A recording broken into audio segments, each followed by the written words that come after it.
Amateur Traveler is in its 20th year now, but can you imagine if I had people on the show who had never been to the destination, but had just read about it or seen a movie about it? That wouldn't make any sense at all, and you wouldn't listen.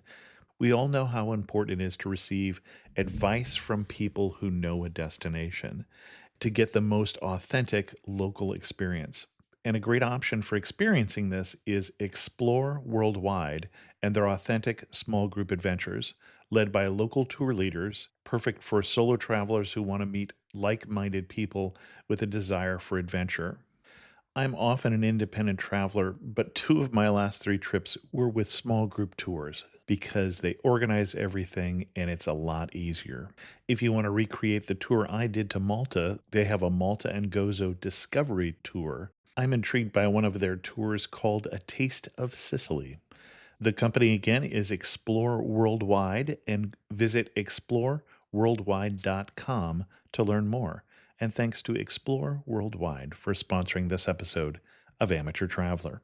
The nights are long, the days are short, and the weather is chilly to downright cold, depending on where you are. It's a good time to slip into a Quince iconic Mongolian cashmere sweaters, which start at only $50. You can treat yourself to everyday luxury at an affordable price with Quince. If you really want to dive into luxury, you can check out their leather handbags, washable silk shirts, and European linen sheet sets. Whatever you're looking for at Quince, all the prices are 50 to 80% less than similar brands, and they do that by partnering directly with top factories and cutting out the middleman. They only work with factories that use safe, ethical, and responsible manufacturing processes. And of course, they use premium fabrics and finishes for that luxury feel in every piece. But you've already heard me rave about my Quince travel pants. Treat yourself this winter without the luxury price tag. Go to quince.com/traveler for 365-day returns plus free shipping on your order. That's QUINCE.com/traveler to get free shipping and 365-day returns. Quince.com/traveler. And thanks to Quince for sponsoring this episode of Amateur Traveler. Got my bags packed, I'm on a roll. I'm heading out there and I'm ready to go. I'm looking real good in my passport photo. Oh, no. Amateur Traveler, episode 734. Today, the Amateur Traveler talks about castles and zeppelins, freedom and occupation, the Hanseatic League, and a hill of crosses as we go to Lithuania.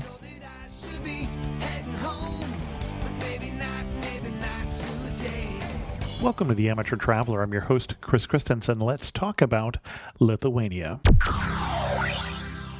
I'd like to welcome back to the show Jay from JayWayTravel.com, who's come to talk to us about Lithuania. Jay, welcome back to the show. Thanks for having me. And I say welcome back to the show. Jay has been on once before talking about Croatia, which is where JayWay Travel, which focuses on travel in Central and Eastern Europe, got started. And then we've also had a couple experiences, just for full disclosure here. I've used JayWay for a couple different trips, and we'll talk about that later on in the show, including one of the Amateur Traveler trips.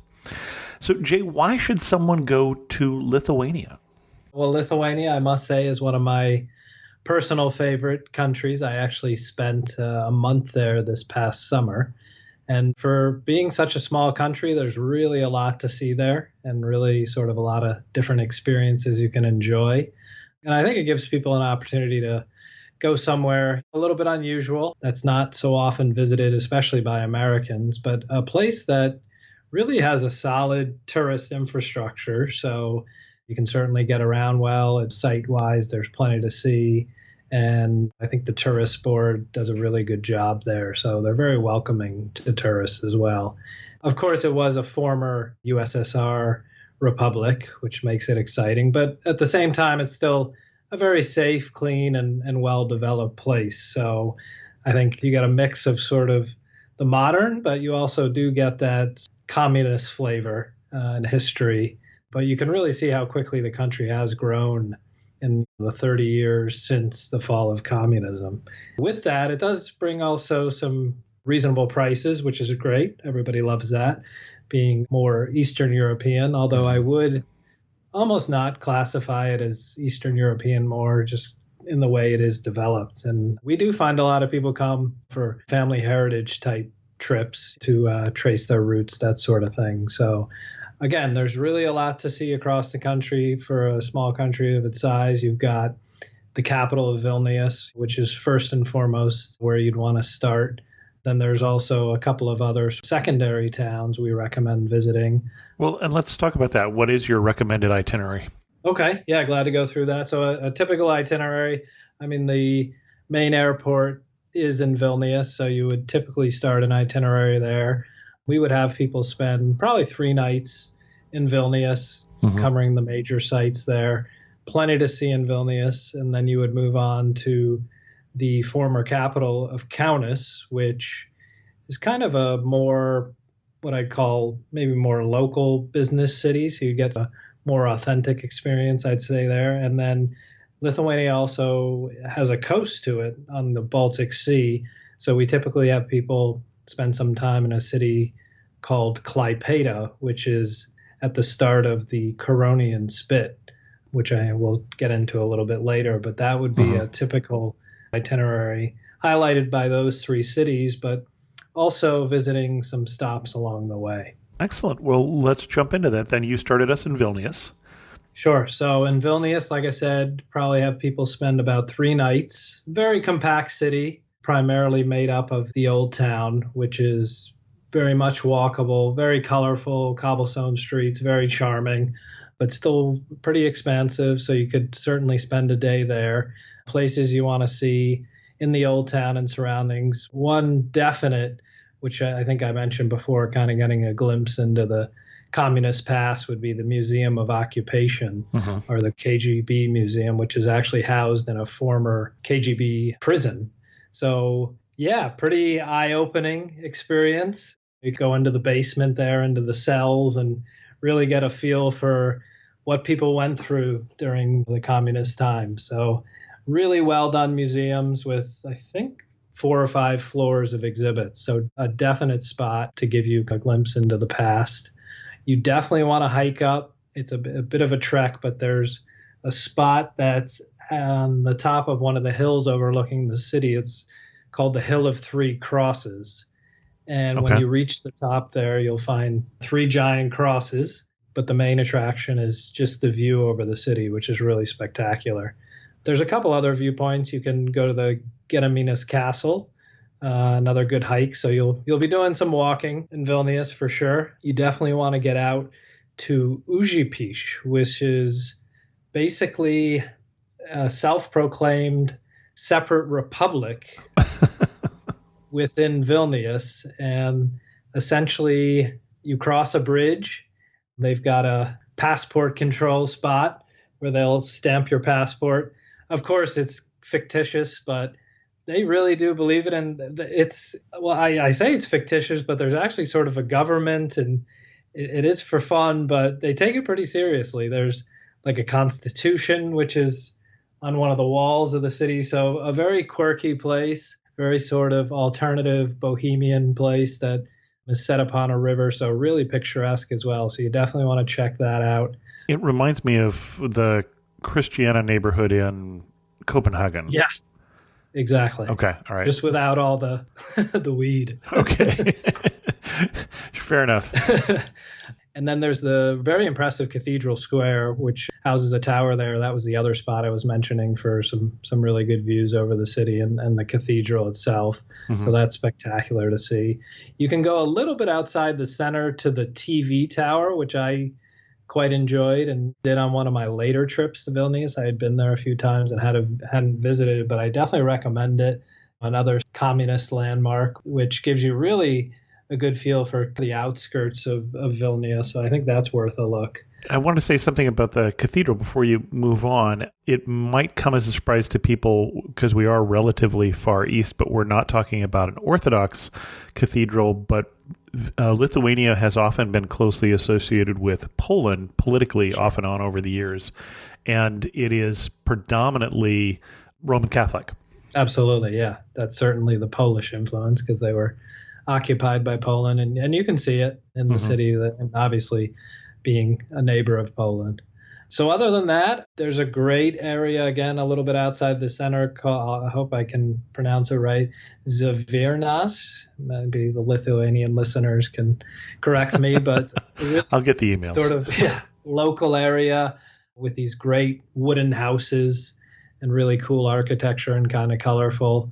That kind of covers Vilnius, so definitely a couple of full days there. And with Zaviernas, which I'm not going to do any better job pronouncing it, that is just someplace you're recommending we go and go for a walk. There's not a particular site we're going to see there? Not a particular site. It's Okay. just a few different blocks of these wooden houses. So just a place to take a stroll just outside Okay. the old town. So definitely walkable, maybe an hour in the neighborhood to see the area. And there's kind of connects to one of the bigger parks in Vilnius. So definitely something worth to see for sure. Okay.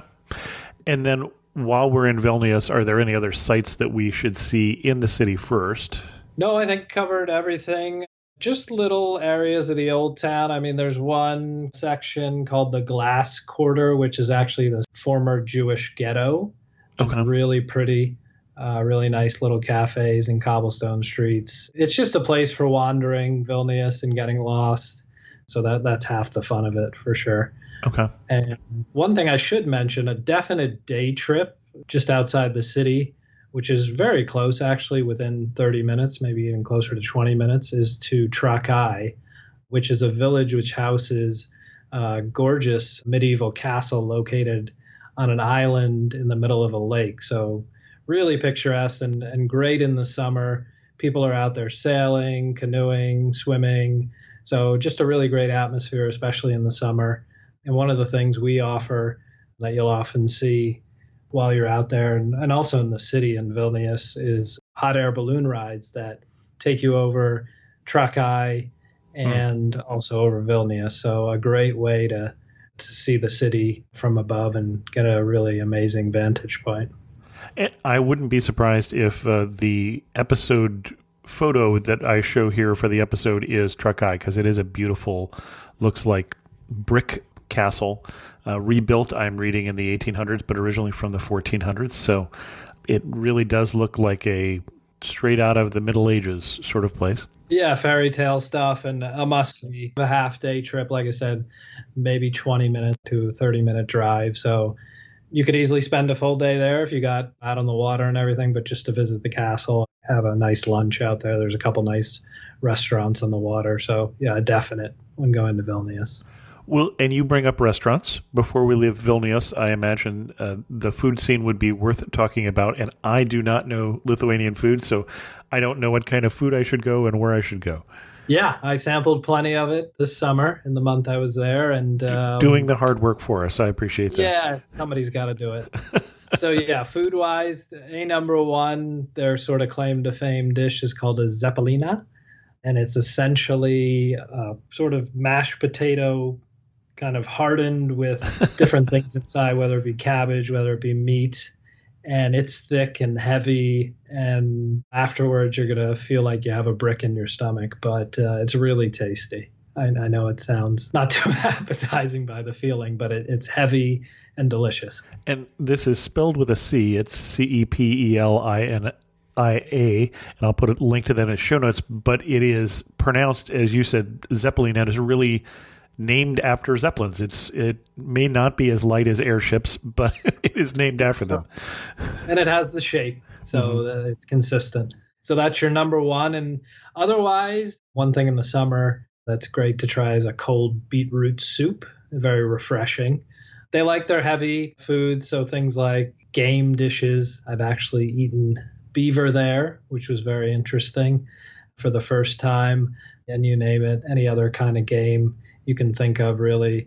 And things like potato pancakes, which are delicious, dark breads, dark rye breads, very green area outside the city. So a lot of mushrooms in the dishes. Mushroom picking is a big event in Lithuania.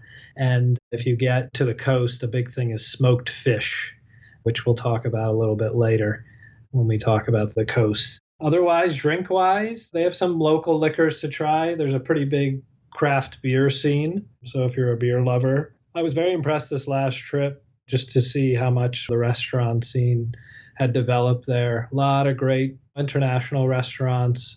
So a Mhm. good mix, not only of the local, but a variety of international choices. Any favorite restaurants to recommend in the city? Sure, I've got an A number one without a doubt. Kind of a more fine dining. You do sort of tasting menu theme there.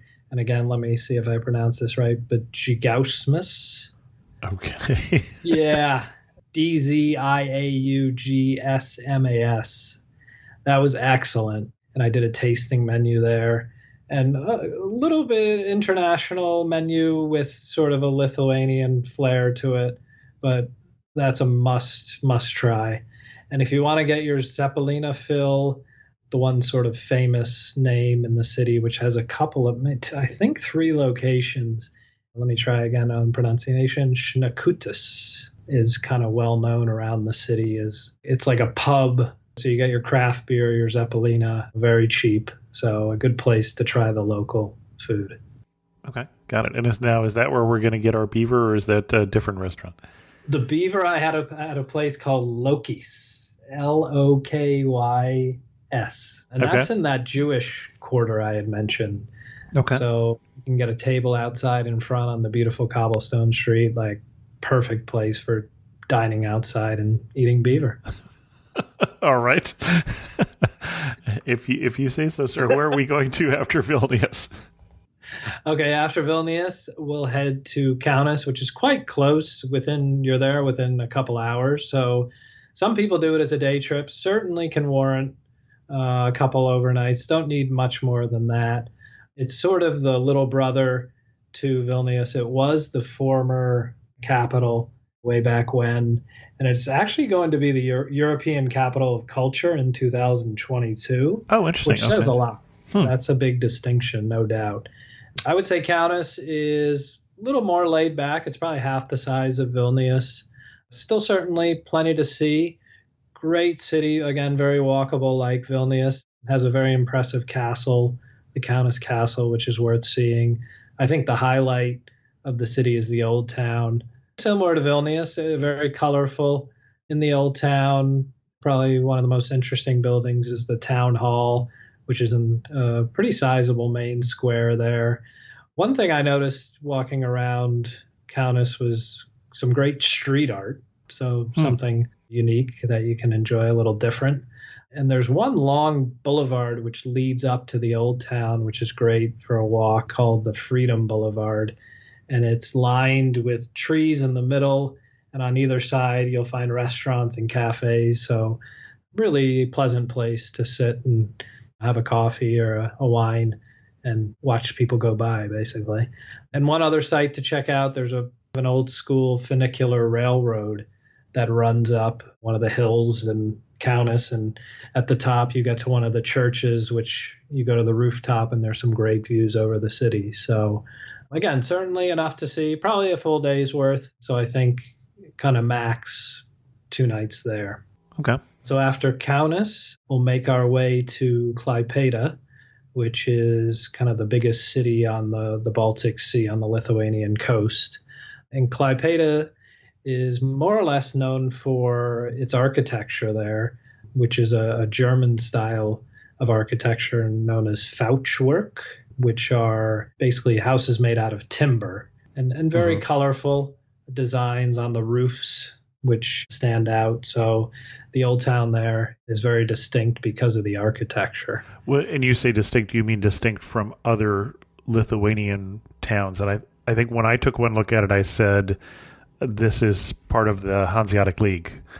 This looks like one of the other trading cities that you'll find along the Baltic and along the coast going as far over as Bergen, Norway, that we're all trading with each other and trading ideas also. And it looks like it. Absolutely, yeah. And it reminds me of one of the other destinations we offer, Gdansk in Poland. Mm-hmm. Also part of the Hanseatic League. So otherwise in Klaipėda, not a ton of sites. The port sits on the water. It was the main trading port for Lithuania. There's a famous swinging bridge, which I think it's 15 minutes or so, opens up, and a guy actually opens it up with a crank. So it's sort of a big event. that you sit and watch and wait And for the it's bridge. swinging because it is a drawbridge that goes sideways? Or Yeah, exactly. Okay, got it. Konnichiwa, I'm Yuki, a tour leader with Explore. Who knew that hidden among Tokyo's towering skyscrapers was a peaceful tea house surrounded by ancient trees and serene ponds? Actually, I knew. It was my mother's secret sanctuary. Not everyone knows about Tokyo's Hamarikyu Gardens. Arigatou gozaimasu. But you will if you explore. Search exploreworldwide.com and don't just travel, explore. Support your immune system with Airborne's most complete immune support formula yet. Airborne's delicious effervescent tablets are packed with 7 powerful ingredients to fill the holes your immune system may have, so that you can enjoy those unmissable moments in your life. Learn more at airbornecomplete.com. These statements have not been evaluated by the Food and Drug Administration. This product is not intended to diagnose, treat, cure, or prevent any disease. Also in Klaipėda, there's the Memo Castle, so another castle to go along with the castle theme in Lithuania. So yeah, Klaipėda primarily, I mean, definitely sort of a half day checking out the town and just a very pleasant place to stay in the evening. Definitely a happening atmosphere on the port with the restaurants. But the main reason to stay there is it's a gateway to the Curonian Spit, which is an UNESCO World Heritage Site. And it's essentially a 50-mile long, I guess you'd call it like an isthmus or sort of peninsula that runs down the Baltic Sea right towards Russia and Kaliningrad. So you definitely want to spend a day out as a day trip from Klaipėda on the Curonian Spit. Really beautiful, untouched nature there. You take a ferry across the lagoon to the Spit from Klaipėda. It's a car ferry. Or a passenger, but 50 miles, you're going to want to be with a driver driving on your own. Or a lot of people do choose to bike it, actually. And at the south of the Curonian Spit is a really charming fishing village called Nida. And it's just a really calm place to go. And you kind of feel like you're stepping back in time when you go into Nida. And there's really colorful wooden houses on the water. And a lot of the smoked fish. Every other restaurant has a smoker going where they smoke the fish. And it's really just a relaxed spot. So the idea on the Curonian Spit is just a day out in nature, very relaxing. Another highlight of the Curonian Spit definitely is the sand dunes there, which are really spectacular. And you can walk up and down the dunes. And once you get to the summit of one of them, you got spectacular views over the Spit itself and the sea. And you're more at one of the southern points, so you can look over to one side and there's Russia, which is kind of exciting, kind of no man's land, if you will. And when you say there's Russia, that's going to be a little confusing. Oh, yeah, sorry. If you have good geography knowledge, because you're talking about Kaliningrad, which is an oblast. It is a region of Russia that is surrounded by Poland and Lithuania, not connected to the rest of Russia. Exactly. Not easy to get over there, but easy to view from a distance. So yes, very close by. Well, and when you describe the Spit, I'm not sure that everyone's got the same mental picture. Some of you are looking at the pictures, so you're looking at a map, so you know what he's talking about here. But it is this long, thin strip of land, like a barrier island, that cuts across a bay that is predominantly Kaliningrad and a little bit of Lithuania, and just a little tiny, narrow piece of land there on the Baltic. Yeah, like I said, about 50 miles long, so you can drive it in about an hour, top to bottom. Got it. Well, and you were talking about the distances not being that long. I think we figured out that the size of Lithuania is about the size of West Virginia. So to put it in perspective, about 150 times smaller than the U.S., give or take. Yeah. So nothing's very far. Nothing's very far. I mean, maximum drive, maybe 4 or 5 hours on any itinerary. And good roads in terms of getting in between places. We tend to have people take actually private drivers because we find cost to be very reasonable in that area. So I think it is worth splurging for someone to drive you. But, if you wanted to save some money and travel quite reasonably, actually buses tend to be the more economical and popular way to travel versus trains. And there's a very good bus company called Luxbus, which can get you between all the cities, and very modern buses. They have Wi-Fi on board, very comfortable seats. They actually have 2 classes of seats. And especially nowadays with safety and kind of keeping distance, you can pay an additional something like $10 and get an upgraded section where you get your own row and reclining chair. So very comfortable and easy way to travel. And there are trains. It just does take longer generally. And you say Luxbus. We're talking LUX as in luxury, I imagine. Yeah, I guess so. Yeah, LUX. Yeah, Got exactly. So after, as I said, typically the only airport people will fly in and out of is Vilnius. So after Klaipėda, you would make your way back to Vilnius, but we would recommend detouring a little bit. And this could be on your way back to Vilnius or also a day trip from Klaipėda, but there's actually a former Soviet missile base, I think about an hour and a half from Klaipėda, which I think is well worth a look. I mean, how often do you get to see a nuclear missile base? So yeah, there you go. And the silos are still there, and you can go inside and walk through the tunnels of the missile base and see where they were thinking to launch. And you see where they stayed and all the machinery and radios. And it's a really cool experience to see something really unique like a nuclear missile base. So we definitely recommend that. Excellent. Another stop on the way from Klaipėda going back to Vilnius is to the Hill of Crosses, which is, again, another unique site to stop. It's essentially a pilgrimage spot that's about 200 years old, built on a hill where people come, again, as a pilgrimage and leave crosses. So over time, there's been about, I think, over 200,000 crosses left. So again, not something you see every day. Very unique site, and you can go and climb through all the various crosses, and definitely a good photo op, and I think something worth to see on the way. Well, and as I understand, the history of that is this is a place that in 1831, you said 200 years ago, almost 200 years ago, there was an uprising for trying to free this part of the world from Russia.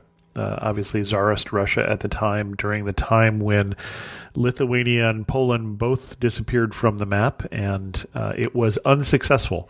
And this is basically one of the hill forts where they were, I believe, wiped out. I'm not sure about that, but they certainly were not victorious in that uprising. Didn't happen till much later. Yeah. So that's located, I think, approximately about 2.5 hours outside of Vilnius. And we typically, because we often have people combine Lithuania, Vilnius with the rest of the Baltics, with Latvia, with Estonia. And typically from Vilnius to the capital of Latvia, Riga, the Hill of Crosses is kind of midway. So we tend to have people always make that as a stop between those two cities. So it could be part of a Lithuania itinerary or a very convenient stop connecting Vilnius and Riga.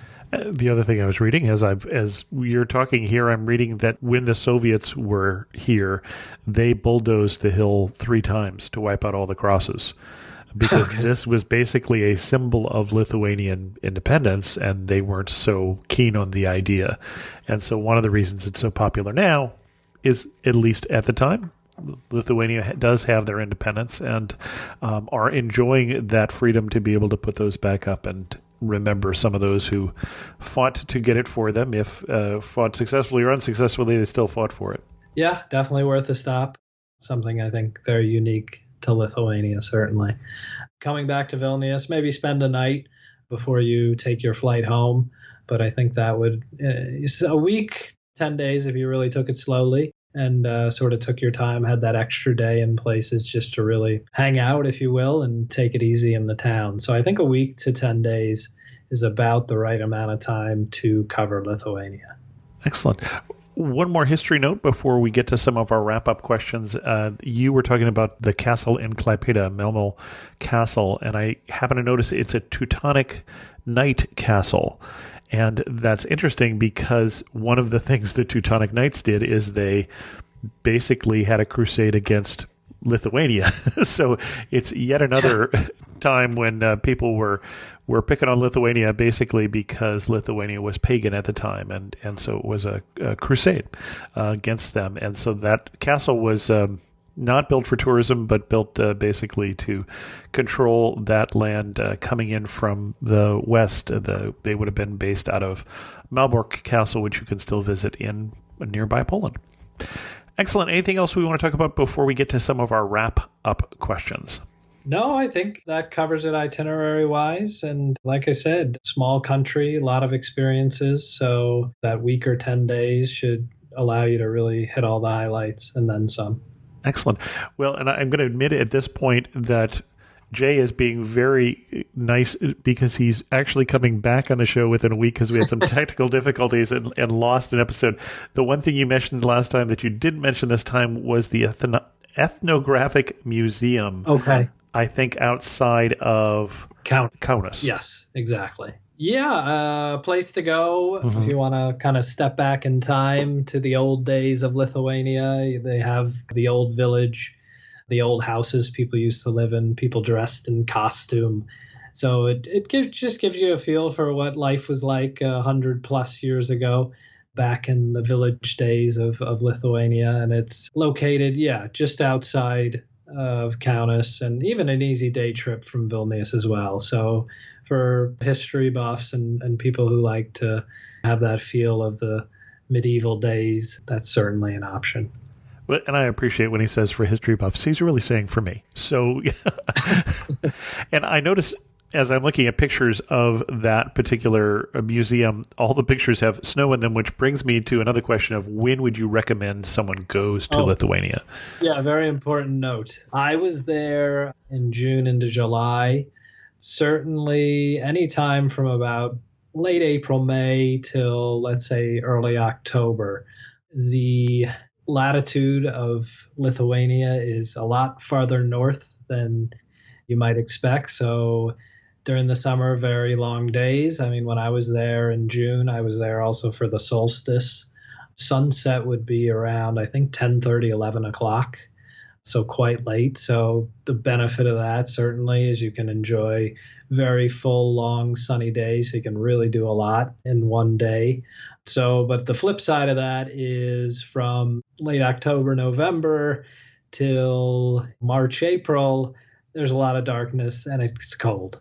So certainly a more seasonal place. So again, I think sort of that middle of spring till start of autumn is the time to go there, with the summer months being weather-wise never too hot. Maybe a hot day might be 80 to 85 at the really peak. So I think that sort of June, July, August, September are ideal weather-wise, and again with the length of the days. Well, and people might be caught a little off guard in terms of what the latitude is because Europe is so much further north. I mean, there are certainly places further north of this, Finland and Sweden and Norway, for instance. But in Vilnius, which is in the southern part of the country, we're further north than Edmonton, Alberta. So we're further north than pretty much all the major cities in Canada, for those of you who are coming in from North America. And so it is going to have a little chillier weather. Yeah, I think just to put it in perspective for most Americans, essentially Madrid and New York are on the same latitude, so that might help you. Yeah, which always surprises me every time it comes up. But I'll never forget the first time I heard that. It stuck with me. So. Yeah, exactly. Excellent. You are standing in the prettiest spot in Lithuania, Jay. Where are you standing, and what are you looking at? Yeah, I'll go back to the hot air balloons. I'm standing in probably late evening, well, summertime. It's probably 8, 9 o'clock. The sun's lower in the sky, not quite sunset yet, but the sun's going down. I'm sitting in a cafe, probably on the town hall square or somewhere around there, sipping on a wine. And above me are 15, 20 colorful hot air balloons hovering over this picturesque old town. So really spectacular site. Excellent. One thing that makes you laugh and say only in Lithuania. Only in Lithuania. I would have to go back to this Užupis. Just the quirkiness of the place and the fact that they name their own republic, and just all the little kinks and quirkiness you'll find walking around that town. It's a good laugh. Interesting. I'm pretty sure this is probably not something that the Soviets put up with when they were there, but No, it came after. Yeah. I think it was erected in 95 or something. excellent. And if you had to summarize Lithuania in just 3 words, what 3 words are you going to use? Surprising. I think I was surprised with a few things there. The level of English was very good. Oh, I forgot to ask. Yep. Mm-hmm. Yeah. So very good English there. I think how developed it is, being a former USSR country, and really just the tourism infrastructure, as I mentioned earlier. So certainly surprising. Definitely atmospheric, just that feeling you'll have in these beautiful little towns with the colors and the cobblestone streets and the beautiful architecture. And then probably variety, for the variety of experiences you can have, from the old town in Vilnius to the Baltic Sea to the Coronian Spit to a missile base to a hill of crosses. So really a lot of variety there and a lot of different things to see. Excellent. Well, our guest again has been Jay from JayWayTravel.com, and I will toot Jay's horn here a little bit so he doesn't have to, because I've had a chance, as I said, to use JayWay a couple times. JayWay was for about 2 years the sponsor of the show that was getting all the transcripts done for amateur travelers. So if you ever find a transcript for an older episode, you have Jay to thank for that. But we used them for a trip to Croatia and thoroughly enjoyed our trip there, and in part enjoyed what they set up. And this was a trip not in a group trip. You tend to do more the kind of things that I like to do, which is an independent travel, but doing all the work for us. Exactly. Yeah. And then we also use them for the amateur traveler trip to Prague, Krakow, and Budapest, because again, that's a region where they specialize. And so we met members of your team in each of those cities who were located in those cities and familiar with the customs, the language, and such, and then traveled in between. Didn't have a whole tour guide for the whole thing, as we normally do for one of those trips, but it worked well to work with somebody who worked in all of those countries when you're doing something that is crossing those kind of borders. Absolutely. If we had to ask you for the best resource at JayWayTravel.com for Lithuania, where are you going to send us? We have our sales team who've all been there personally, so can certainly speak from experience. So they'll be happy to get on the phone with you, and you can find us at www.jaywaytravel.com, JayWay travel.com. You can reach us there, call us by phone or email, and we'll be happy to set you up with one of our travel advisors who'd be more than happy to run through an itinerary for you and customize it exactly to your specific needs. Excellent. Well, Jay, thank you so much for coming back on the show and then back again on the show and talking to us about your love for Lithuania. It was even better the second time. It was. Thank you, Chris. Appreciate it. In news of the community, first a shout out to the patrons of the show who help support the show. I just spent some time on an interview today with one of the patrons who's going to be on talking about French Polynesia coming up in a couple weeks, and that was great fun. For the show that we did recently on Brazil, I heard from Marco, who said, "Hi, Chris, how are you? Hope you are okay. My name is Marco from Brazil. First, I would like to congratulate your podcast, Amateur Traveler. I listened to all the episodes, especially at this time where there are restrictions on travel. I'm a food scientist and engineer, and my wife has a travel agency for more than 20 years. Today, I heard your podcast about Fernando de Noronha archipelago, and congratulations, that is one of the most beautiful places that I have ever been to in my life. I have been there 5 times, and the first was 21 years ago. A lot of things changed there, but it is still beautiful and great. I have some comments and reviews. First, the destination is for nature lovers, not only for diving. Second, it's not a rainy tropical island. To tell you the truth, it's very dry most of the year, and raining period is concentrated in May, June, and July only. Third, rent a beach buggy is the best way to move inside the island, but also you can rent a bike and motorcycle too, or rent a simple car. Fourth, I missed some very good and important historical facts as well. Originally, it was a Portuguese colony that was invaded and dominated by the Dutch for more than 20 years. Fifth, things to do, not only beach and diving, you can have a guide and make a day tour inside the preserved area with great views and deserted beaches. And thanks so much, Marco. And I'll put Marco's whole letter in the show notes. I also heard from Randy, who said, I really enjoyed this episode. I've actually spent some time in northern Brazil and Belém and in the Amazon, and yet had never heard of Fernando de Noronha before. Listening to that episode certainly makes me want to visit there. This is one of the many things I love about the Amateur Traveler. I learn about new places to travel. And Randy, thanks so much. That is what I love to hear. My wife works in healthcare, and tomorrow they're actually going to start giving inoculations for COVID-19 to people at her hospital where she is. And so we're starting to actually plan some travel for next year. We think she's going to have a vaccine. When I'm going to get one, we don't know. But we have some trips planned to the Galapagos in May and to Tanzania, it sounds like, in June. Both are just a little tentative right now, depending on me getting a vaccine before I get on a plane. But if you're starting to plan travel, remember the resources at amateurtraveler.com/affiliates. You could potentially get some better deals. We have some discounts in there, and also it will help support the Amateur Traveler. And with that, we're going to end this episode of Amateur Traveler. If you have any questions, send an email to host@amateurtraveler.com, or better yet, leave a comment on this episode at amateurtraveler.com. And thanks so much for listening. Got to see one more cathedral.